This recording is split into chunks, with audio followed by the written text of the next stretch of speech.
Hello, everyone. Virtual Investor here. Today, we're going to talk about how to buy on online auctions and how to get started buying on online auctions and what markets you should potentially look at or choose. All right, before we start here, make sure you click the subscribe button and hit the bell notifications to get notified whenever we put out new content. All right, let's dive into it here. When you're looking at online auctions, where should you start? If you are new to real estate investing, I'm going to give you one method. If you're an experienced investor, I'm going to give you another. So let's start if you're new to real estate investing. First recommendation, let's say you're in St. Louis, Missouri. I would go on auction.com, hubzoo.com, realtybid.com, zone.com, Hudson Marshall, and hudhomestore.gov and look at everything in your particular market, right? If you want to just start with one or two, that's fine. Auction.com, hubzoo.com are the two biggest out there. So you're going to get the most inventory from those two out there. So say you're looking at St. Louis and maybe surrounding suburbs there.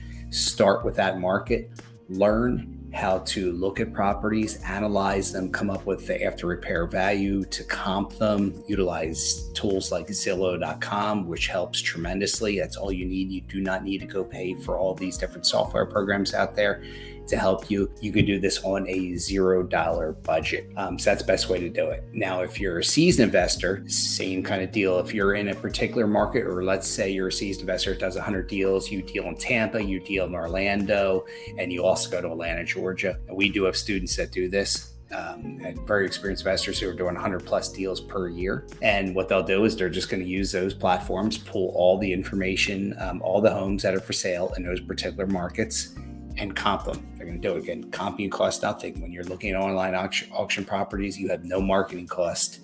Your only cost is your time that it takes for you to analyze these properties and come up with the information on them. Now, another piece of advice that you really need to follow, that this is super important. You want to get an agent, a good agent that knows that particular area. Let's say you're in Florida and you're in a particular community, an HOA community, homeowners association. You want somebody who knows that particular community inside and out, because a lot of times they're cookie cutter, they're all the same houses. And in some instances, there are 5, 10 different style houses in a particular community. So you want somebody that knows them inside and out and knows what the value is of each of those particular styles. Very important. And then there's the trust but verify.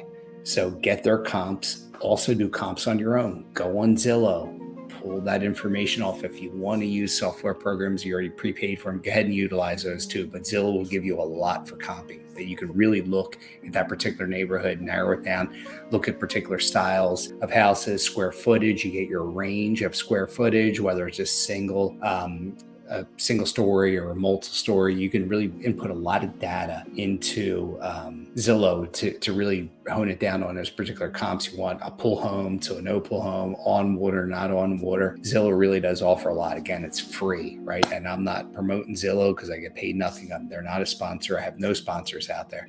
So that is something you want to look at to utilize for your comping.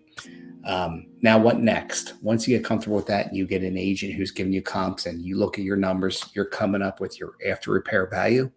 And then you're coming up with your maximum allowable offer. And then you're going to minus that. So take your after repair value, let's say multiply that times 70%. Now we're in a declining market. You might want to go down to 65%, minus those repairs. And that'll give you your number, minus your wholesale fee too. If you want to make 15 grand on it, just take 15 grand off that and account for closing costs. Again, these are bank-owned properties. You cannot assign the contract.